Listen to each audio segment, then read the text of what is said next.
αν έχουμε στη μέση αυτόν και τον αγκαλιάζουμε και τον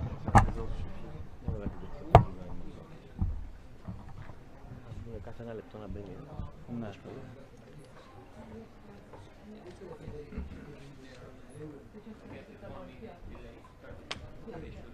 Καταρχάς να βγει χωριστά, ο δικός μου θα βγει από εκεί. Μπαίνει πάντα από εκεί.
Yes, well, sometimes, yeah. Short, huh? Yes, thank you so much. Thank you so much. Okay. I will check it out. Okay. I see. Okay. Thank you very much.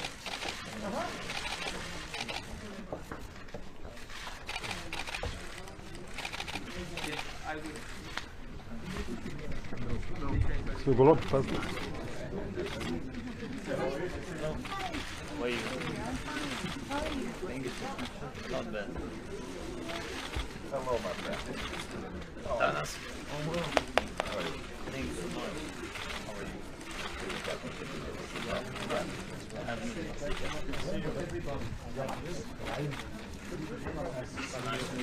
Yeah.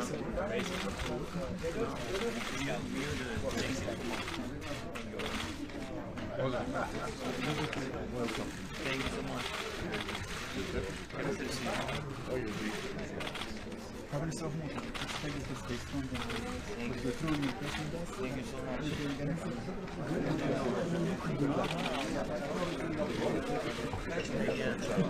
Yes. I know. Is it okay?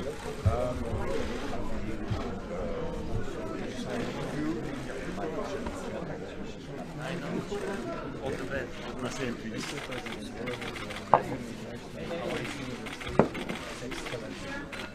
Yes, better.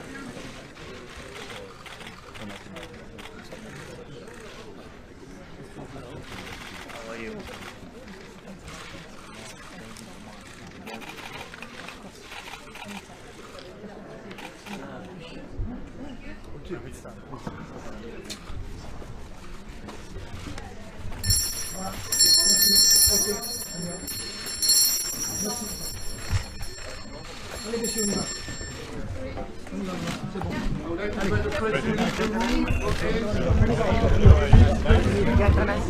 Please, gentlemen.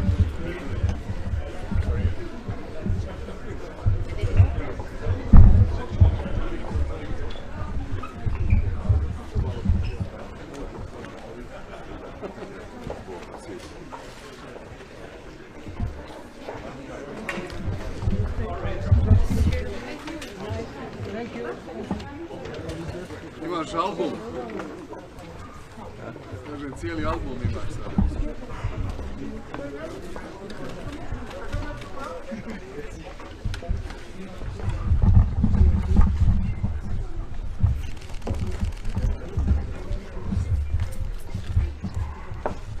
I reckon that the press to leave the room because we will start our meeting.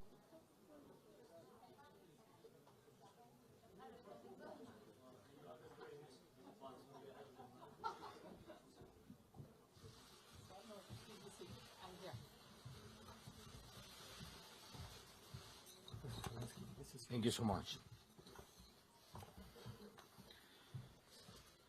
Welcome to this press conference. The President of the European Council and of the European Commission are joined by President Zelensky of Ukraine. Welcome, Mr. President. Thank you so much. You have translation on Channel 3. President of the European Council, you have the floor first. Merci beaucoup. Monsieur le Président Vladimir Zelensky, Madame la Présidente de la Commission, c'est une réunion du Conseil européen tout à fait exceptionnelle qui s'est tenue ce matin.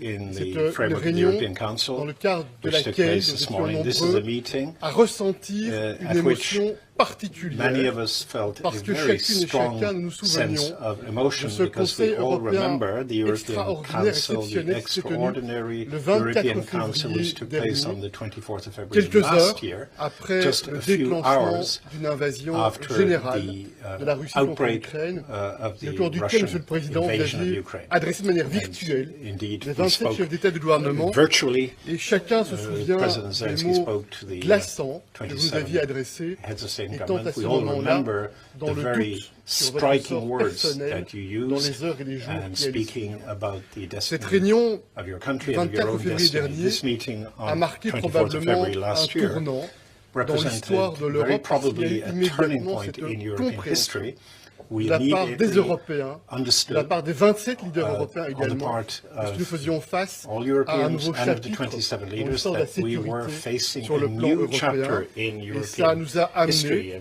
très rapidement à comprendre que l'unité était un atout plus que jamais indispensable. Ça nous a amené à comprendre que l'on devait faire preuve d'une fermeté totale pour soutenir le peuple ukrainien qui, à travers vous, a fait le choix de se lever, de se tenir droit, de résister, decided to resist, to fight, and to fight for the future of your people, of your country, of your children, and to resist in a very powerful way to defend the values of the European project, freedom, democracy, human dignity for every je ne vais pas, dans cette conférence de presse, at this press conference, I'm not going to repeat all the measures that have already been put in place. I will focus on three main points, which I think should fully mobilize us in the coming days and weeks. And then I will say a brief conclusion after these 3 points. We understand that over the coming weeks and months, these will be, no doubt, of decisive importance. And because these coming weeks are so important, we must remain open-eyed, lucid. We must continue to provide maximum level of support. And I can see three main areas where we need to do that. In the military field, we have spoken about this on many occasions over recent weeks. You're meeting with President von der Leyen, and during the European Council you were able to make your points in very clear and straightforward terms to the European leaders, and of course you will have had and will have some informal contacts as well, talking about your military needs, what you need to help you defend and protect the integrity of Ukraine, artillery, munitions, defense systems, and this, you have told us exactly what you need and what you need now. That's the first point. Secondly, you come here with a message concerning the peace formula. And I would just say that in this respect, the European Union wants to be at your side and to bring to the international community a clear determination to respect international law, the UN Charter, and the sovereignty of Ukraine. We will spare no efforts day after day to carry on this diplomatic and political battle in all international forums. We want to see how it is possible to organize a summit for peace. We must not, we're fully aware that we cannot allow ourselves to back down, to be intimidated. We must be inspired by the courage of the Ukrainian people. And a third point I wanted to mention, I spoke about this a few days ago in Kyiv. You have chosen, you have followed the choice of the Ukrainian people, a free and sovereign choice, which was already expressed on the Maidan, to turn towards freedom, Et très rapidement, après le déclenchement de cette invasion, vous avez fait le choix de déclarer votre candidature pour l'Union européenne. Et en quelques mois à peine, très rapidement, for candidacy status in the European Union. And I think we can be very proud of the fact that the European leaders decided so quickly to grant candidate status to Ukraine for EU membership. Since then, despite the ongoing war, you have bravely and with great determination implemented reforms. We are very impressed with all the progress that has been made in just a few months. We know that after the summer there will be a report from the European Commission. My responsibility will be to ensure that the Council lives up to its responsibilities by the end of this year. On the basis of the Commission report, we can decide on the follow-up to this integration process for Ukraine in the European Union. These are the three main messages: military support, political, diplomatic support, and support for Ukraine's European destiny. And just by way of conclusion, I would just say that the European Union will maintain its determination to put pressure on the Kremlin. Sanctions are still on the table. The 10th sanctions package is being discussed. We want to take a consistent and firm approach. We want to ensure that those who are guilty of crimes can be held to account for those crimes, including for the crime of aggression. And that is why we have the initiatives to collect evidence and proof so that we can enable international justice to remove the impunity.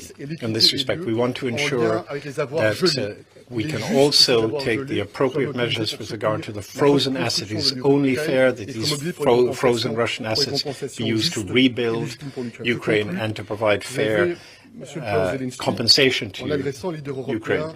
President Zelensky, in addressing your European counterparts, you referred to the founding fathers of the European Union, these key personalities in the wake of the Second World War who dreamt up this European project, this new promising future for Europeans who had been traumatized by the two tragic world wars which had devastated the European continent.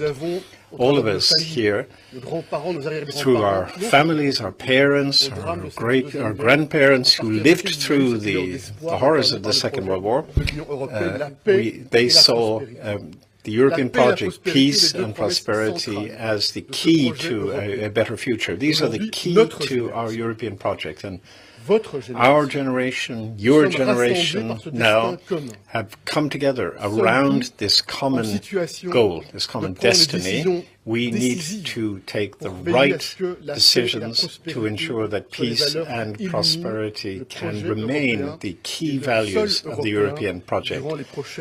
And that these can hold sway across all of Europe in the coming decades. We are absolutely determined, and I would just say in conclusion, speaking here in Brussels, I would like to repeat what I said a few weeks ago in addressing the Ukrainian Parliament and the Ukrainian people. The European Union is Ukraine.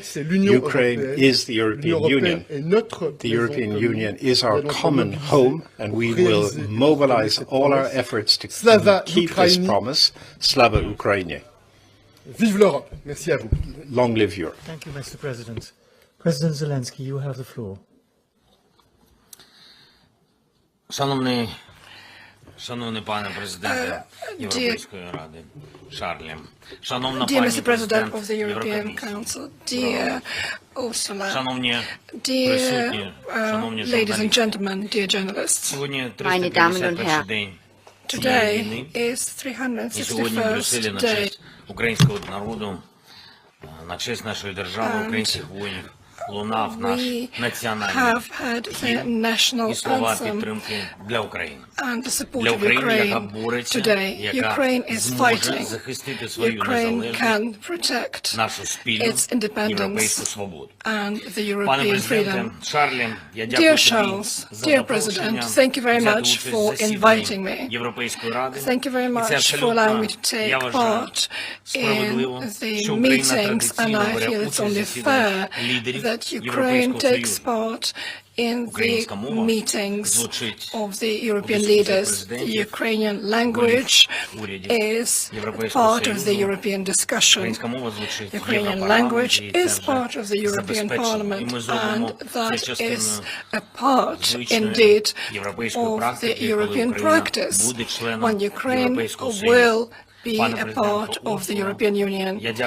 Dear Ursula, dear President, I would like to thank you for the joint efforts of the Ukrainian government and the European Commission in Kiev, in our state, where we discussed not just our issues of defense, but our future, our movement and our integration, our real life, the defense and protection of our everyday life and our values. I'm absolutely sure that not just Ukrainian, but the European values as well. I have just participated in the meeting of the European Council. Yes, it was the closed meeting, but I want you to understand and to get the feeling of what we discussed. And this sense was defined by one of the leaders of the European Union, who said that the long-term peace in Europe will only happen when Ukraine will gain the victory and will become the member of the European Union. This is the unity we've managed to build. The unity which means that the European Union will be with us until the victory of Ukraine. And Ukraine will become the part of the European Union. Our discussions in Brussels have been very concrete, very precise. We were talking about security, we were talking about this saving lives and stability. We were talking about the return of justice. And these values are not just Ukrainian values, they're European values as well. We have discussed this, and Ukraine used to export the electricity to the European Union. We were making your social life, your welfare dependent on that, but Russia has occupied and switched from the network our nuclear power station. That is the violation of your interests. Values, yes, but also the interests. And we can talk about every single element of the Russian aggression in the same way. Yes, they are trying to destroy our economy and our cities, but they're doing it in such a way that it should affect all the Europeans. We are very grateful to you for our air defense systems, but also I would like to stress this is in the interest of all of us, not just Ukrainians, but all the Europeans, that Russia should not make new missiles, that Russia should not attack our cities. So we have to move to another step and introduce the sanctions against the drone, the UAV and the missile industry of Russia, and also the part of their IT sector which gives provisions and support to the Russian terror. Then we can reduce the destruction and we can remove the source of our defense, of our dangerous attacks. I have been very inspired by your statements that Europe will be with us until our victory. I've heard it from a number of the European leaders, and I'm very grateful to them for this. I've heard about the readiness to give us the necessary weapons and support, including the aircrafts. And I will have a number of bilaterals now, and we are going to raise the issue of the fighter jets and other aircraft. So we are working and continue to work in Brussels. I want to thank all of you. I want to thank the European citizens, the citizens of the European Union, for all your support, for the way you support our people, for giving us the refuge and the shelter for the Ukrainian citizens who were trying to protect their children from the bombs.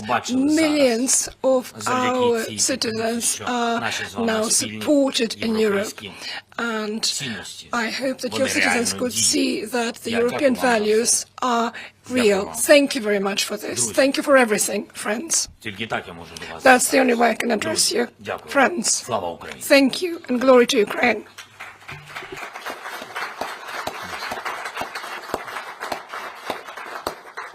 Thank you, Mr. President. Madam President, you have the floor. Thank you very much, Mr. President. Dear Volodymyr, thank you. Thank you for coming to the heart of the European Union. Thank you for the strong message we heard from you.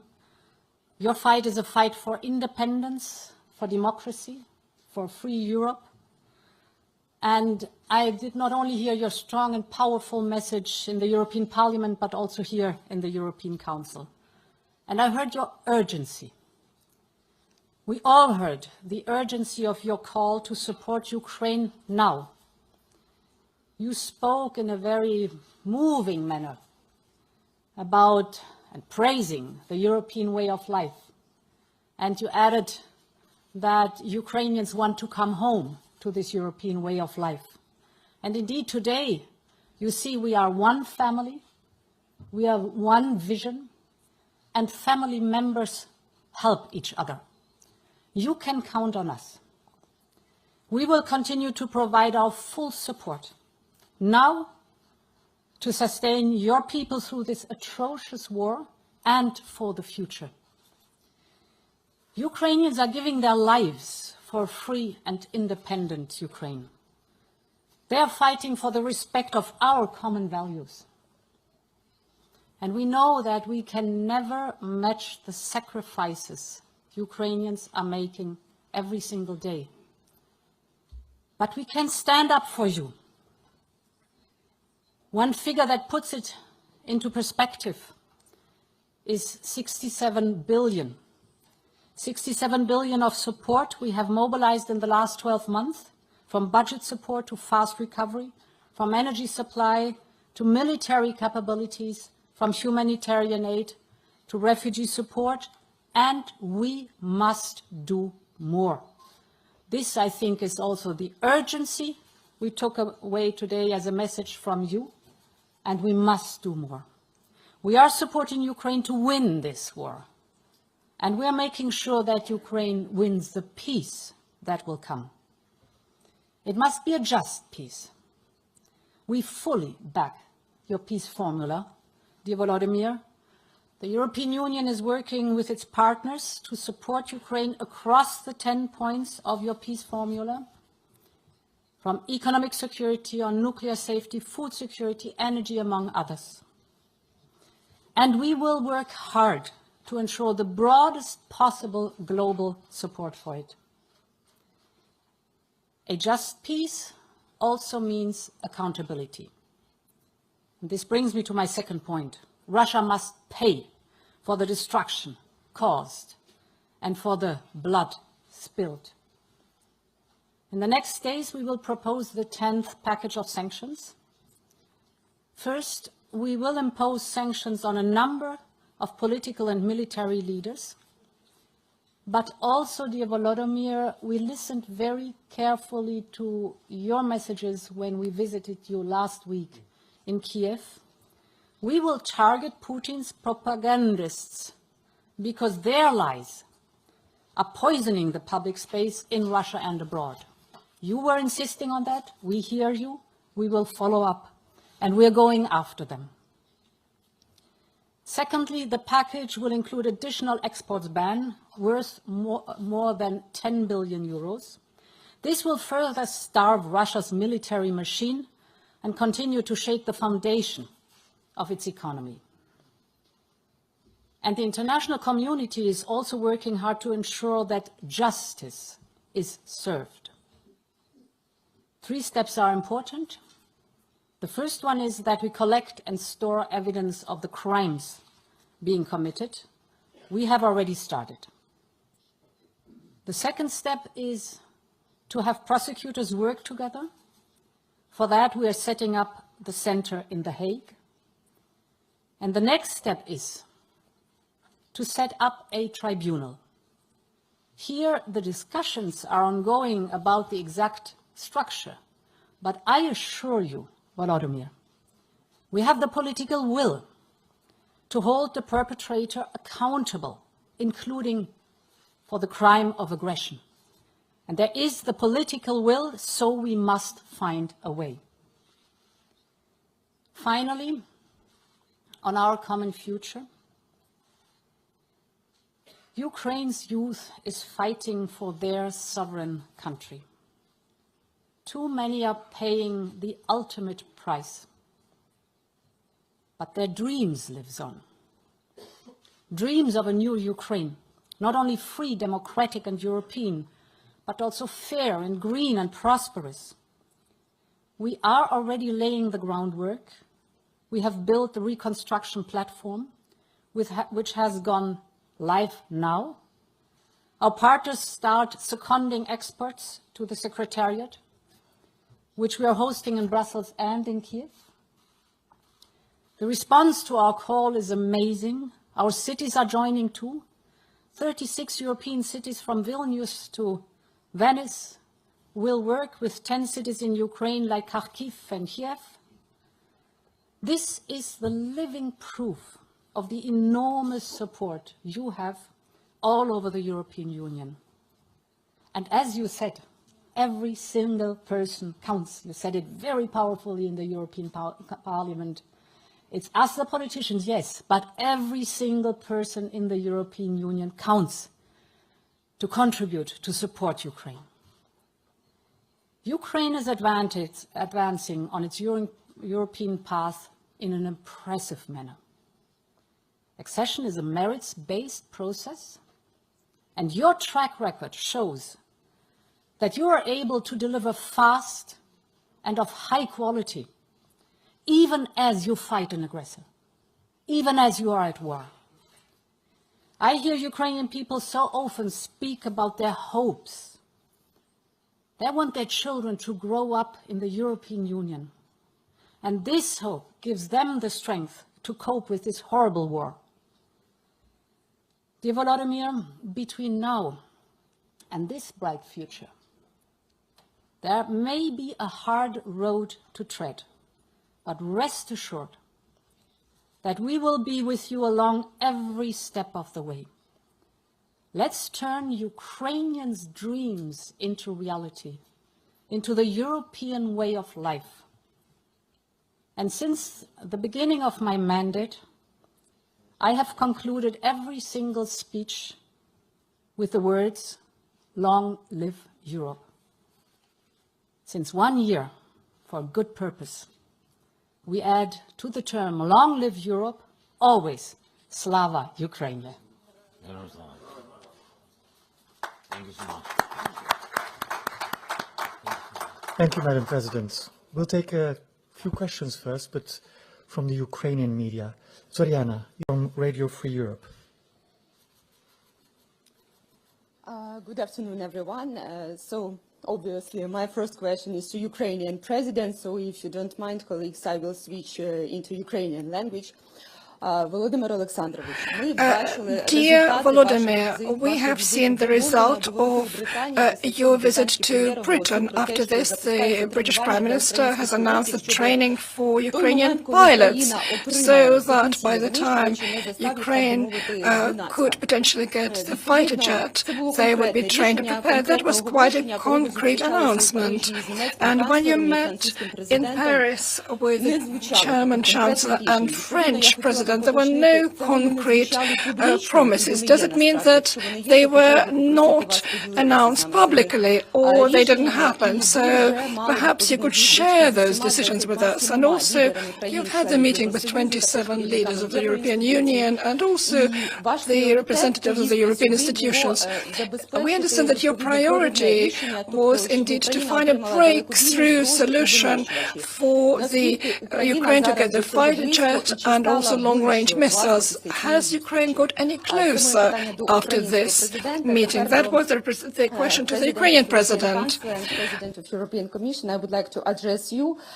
So you mentioned this topic. Apart from the weapon, another crucial topic raised here is the future membership of Ukraine in the European Union. So as far as we know, the first official assessment of the implementation of 7 criteria is about to come in the late 2023, and Ukraine counts on getting the decision on opening the accession talks the same year, I mean 2023. So how could you estimate the odds and the possibilities to open the accession talks, especially in 2023? And is it possible that in addition to these 7 so-called conditions would be added new ones? Thank you. Can I answer? Okay. Long question. I will answer in Ukrainian if it's possible. I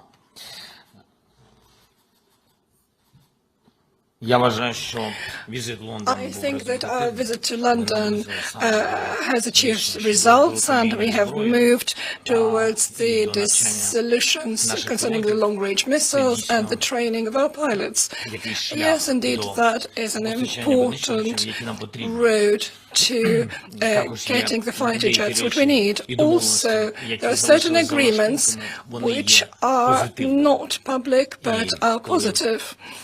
And when these items will happen in our state will know this. But I don't want to prepare the Russian Federation, which constantly threats us with the new aggression. Concerning Paris and the meeting with the President Macron and Chancellor Scholz, we had, I would say, a very powerful meeting, a very important meeting, and I see this meeting as a positive one. And talking about concrete decisions, indeed, I would not want to announce many things publicly, but all I can say is that we were working towards the enhancement of our capabilities. When we talk about the offensive, we are talking about the armored equipment, and we are talking about the tanks. And I have received positive impression from our meeting. When we talk about the meeting with the 27 leaders, well, first of all, we have to understand that Britain, France, and 27 countries of the EU and the European Union and the leadership, and indeed the society of the European Union, all deserve a huge gratitude from us, from our state. So one of the reasons why I'm here is I have to thank for all the figures, for all the words which were mentioned, and the concrete steps which were mentioned today. These are the concrete measures to support our society and to support our displaced citizens and our economy as well. That all supported our resilience. Resilience of the state means the army, and the resilient army means the victory. And that is, of course, the only result we all see, and thanks God for that. Talking about the results of the meeting, when we talk about the meetings we indeed took place, we still have a number of bilaterals. We are working, and it's a work in order, in process. Thank you. Two very quick points. First point, I'm absolutely confident that this meeting is an occasion for many EU leaders to make very clear that they are ready to provide more military support, and we all understand the urgency of this need for more military support, point one. And point two, the EU enlargement process. I'm confident because we observed the recent weeks and months how Ukraine very quickly demonstrated the ability to implement reforms that are extremely important and to make progress. It means that we know what will happen in the following weeks. Ukraine will continue to implement the reforms that are needed, point one. The Commission will make a report, and the Council will have to decide what are the next steps by the end of the year. The Commission is indeed working very closely with the Ukrainian government on the progress in the candidate status and the 7 steps. And of course, these 7 steps and not more, referring to your question, because we have agreed on these ones. It is impressive to see how highly professional, with enormous quality, Ukraine is advancing on doing the necessary reforms and working on these 7 steps. For example, the adoption of the anti-corruption strategy, the resumption of the High Judicial Council, the new media law. All these are steps absolutely in the right direction. More needs to be done, but important is to understand there is no rigid timeline. It is a merits-based process, so it's up to the candidate country how far and how fast they reach the goals that are being set. Indeed, there will be an oral report now in spring, but the big goal is to show the progress and to show a track record in the progress and the reforms to the report, the written report, enlargement report in fall. That's our common goal. The Commission is, of course, supporting Ukraine as much as possible and advising as much as possible in these questions. I think it's very helpful that we have now the Secretariat in Brussels and in Kyiv, because from the very beginning it was clear that when we move forward now in fast recovery and repair, later on in reconstruction, that investments should be coupled with reforms that pave the path towards the European Union. Elisaveta, from Ukraine Info. Yes, please. Hello, colleagues, first, but I will switch to Ukraine as well. Dear Volodymyr, I would like to ask you a question about our armed forces of Ukraine. You know that our volunteers, our armed forces, we cooperate quite closely with the European Council and also with the European Union. But unfortunately, not everybody in the European Union sometimes feels, that the country is at war. There are some entertainment facilities working, and they keep forgetting about the hell of Bakhmut and other places. And I wanted to ask you, when do you feel the whole country and the society will actually start feeling that the country is at war together with the armed forces?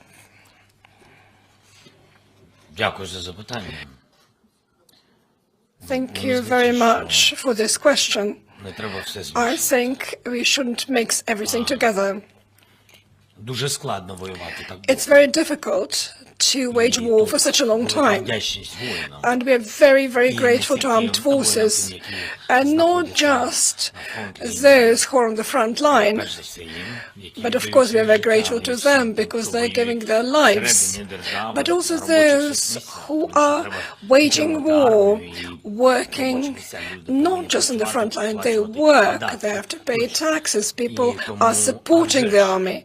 So indeed, people are people, humans are humans, and there are people who are tired to work in this regime. There, of course, there are psychological issues, there are people who already need rehabilitation, there are those who lost somebody close to them, relatives, there are those who want to forget that they are grieving. People are humans, they're different, and I think that's a component of our lives. We cannot treat everybody the same way. We can't say you all absolutely must. People have to be conscious of that. They have to understand it themselves. There, I agree with you totally. People have to understand that, unfortunately, the war continues. Unfortunately, it depends from our unity, and our unity will give the resilience to our soldiers. There are people who want to go on holiday or rest. There are occasions, there are people, there are challenges, but we are not talking about millions of people who don't want to support. And of course, it's not just our case. It happened during various wars. Therefore, the information support is key, and the president has to show with his own example how you should behave during the war. The journalists have to show if somebody decides perhaps to go on holiday rather than support a war effort. Yes, this is our common goal, common work. That's all I wanted to say, and it's the question, the issue of dignity and the issue of other challenges. But please don't forget, we are all humans. And by the way, those humans, we are all humans who managed to stop Russian aggression. And we are now at the most important stage. We have stopped it, but now we have to win. And we can't do it just by words saying, oh, we're in the martial law. And we can't concentrate everybody's attention through the words. We have to work. We have to give the information. We have to knock at every door. And we have to do it together. I feel that it's not just the issue of the military or the information policy or indeed the government.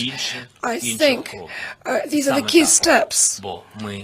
But we are the democratic state, so we have to understand, we have to develop, and we are defending our democracy. We can't force people to war. We are not Russia.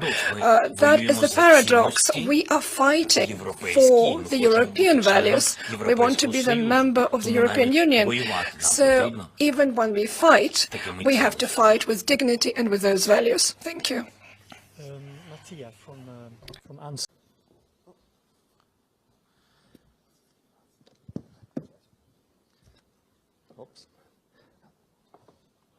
Hello, Mr. President. First of all, l'ascova prossimo da Staliezi Europe. I have two questions, if I may, on Ukraine's integration process in the European Union. First, according to President von der Leyen here, you are making good progress, but you accept that Ukraine will likely have to wait years before it can be a full member of the EU, and that within Europe there are different levels of support toward Ukraine. And secondly, what kind of EU would you like to see and contribute to? A ever closer union where Brussels takes most decisions with no vetoes, or a union where nations are firmly in the lead? Thank you so much.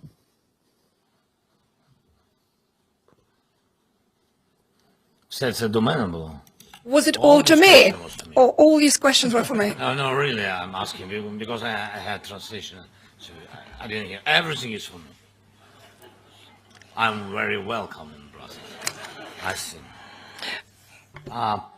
Якщо ми говоримо про Європейський Союз, I really appreciate for everything that was done, and Ursula said that I think I heard, maybe I wanted to hear, maybe we want too much, but anyway, so I think I heard that we'll after the recommendation, the result about our recommendations, and we can start opening the dialogue about our future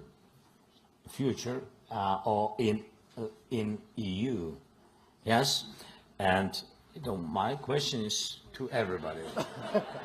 To everybody, yes, we need unity in this case. So and that's why, of course, we need this year. We want very much to motivate us and to motivate, by the way, to motivate our army, because they attacked by Russians and by all this aggression. To motivate, we are fighting for, and we need these four. And one of these very important four, of course, sovereignty, of course, Ukraine, children, homes, and of course, membership. And that's why, of course, we need it this year. And this year, Charles, when I say this year, I mean this year. I mean there's 2023. I feel very well the responsibility to get unanimity in the European Council, but we'll do our best. I have one more question, because we have to start at some point with the European Council again. Yes, Effie from Euronews. Thank you, President, and welcome to Brussels. So I would like to insist to the practical part of all this meeting. So you mentioned fighter jets, but I would like to ask you, how satisfied are you of the level of delivery of weapons and arms by the EU so far? And what would be your expectations from today's meeting? And I mean, is it just a high symbolism visit, or you expect to get some very concrete promises for fighter jets or other stuff by your EU counterparts? And also for the presidents, do you see a common ground for providing this kind of warplanes to Ukraine being reached anytime soon? And is it still a decision to be taken at an EU level? Thank you.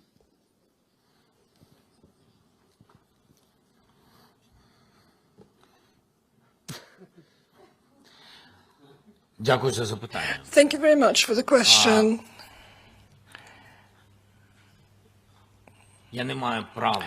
I haven't got the right. I simply haven't got the right to come back home without the results. That depends on the partners and from me personally. And for me, it's very important that all the talks we conduct can lead to the result, should lead to the result. And perhaps that's slightly impertinent, but that's not cynical. That's pragmatic point of view. And I have to believe there are no emotions. The emotions are left on the 24th of February last year. We are just pragmatic. For us to survive, we need the weapons. We need these weapons. And that's what I'm talking about. For us to survive, we need these financial funds. And I'm not trying to hide behind the words when I say we are defending our common values. I'm absolutely sure we are doing that. And I hope that you understand that when you help Ukraine, you're helping yourselves. And you have to make it in such a way that later you shouldn't understand it in a practical way, so that later you don't have to defend yourselves. So please, it's important to give this assistance earlier. This is my approach. And let's see, of course, there are positive signals concerning the respective weapons. We've got positive signals that we hear each other. And I really want these signals to move to concrete sounds, to concrete voice. The voice that is not afraid that Russia will hear this voice.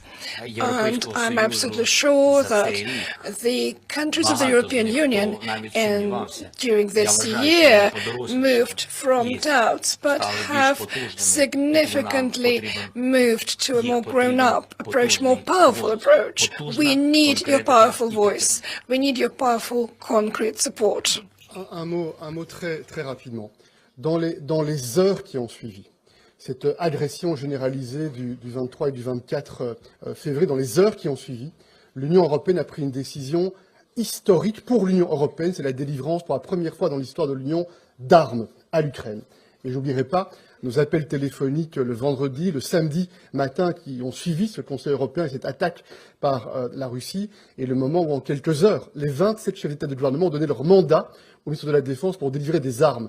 Et nous savons que dans les heures qui ont suivi, les premières armes arrivaient pour soutenir les forces armées ukrainiennes. Et donc, lorsqu'il y a quelque temps, nous avons discuté avec Vladimir Zelensky, quand je lui ai fait la proposition de venir ici à Bruxelles et rencontrer en personne les dirigeants européens, ce n'était pas simplement pour offrir la possibilité d'une tribune médiatique supplémentaire, c'est bien pour des décisions. Nous mesurons bien que ce qui fait la différence, ce ne sont pas les mots sont importants bien entendu, mais ce n'est pas suffisant. Ce qui fait la différence, ce sont les capacités militaires pour faire face, pour repousser cette agression, et c'est bien de cela dont il s'agit, et je suis très confiant, je le répète encore une fois, que plus doit être fait et que plus sera fait en termes de soutien, et certainement en termes de soutien militaire. So, Charles has described that the delivery of military capability is not a decision taken at EU level of the institutions, but a sovereign decision of the member states. Of course, there's a strong coordination, and you have seen the living proof of delivery of military capabilities. But everything else is done and coordinated at the European level. So the 67 billion for the past are a symbol for that. As I said, we need to do more, and we will do more. Be it the economy, be it the integration of the Ukrainian economy in the single market, be it energy, be it the solidarity lanes, be it the support for the Ukrainians that are fleeing Putin's bombs and are in the European Union. This is all topics that are being pushed forward, including the sanctions on the European level that we are working on. But the delivery of military capabilities is a sovereign decision of the member states. Thank you to the three presidents. President Zelensky, to you and your team, safe travels. Back to you. Thank you so much. We have to go.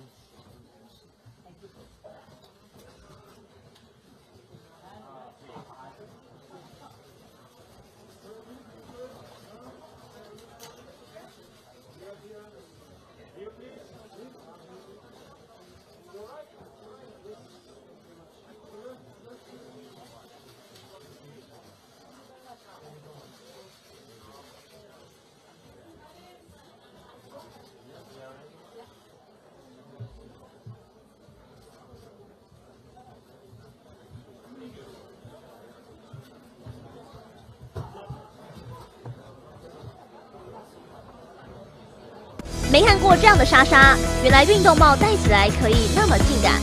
一顶运动帽，看见中天小清新加于另一种风情。粉红色特别适合沉浸在幸福里的请教官。小豪主播安静下来，把 C 位让给运动帽。中天文创品牌 Keep Going 系列运动休闲帽，个性黑、樱花粉、奶茶色3款配色即可入手，请上快点购。有您的支持，中天 Keep Going。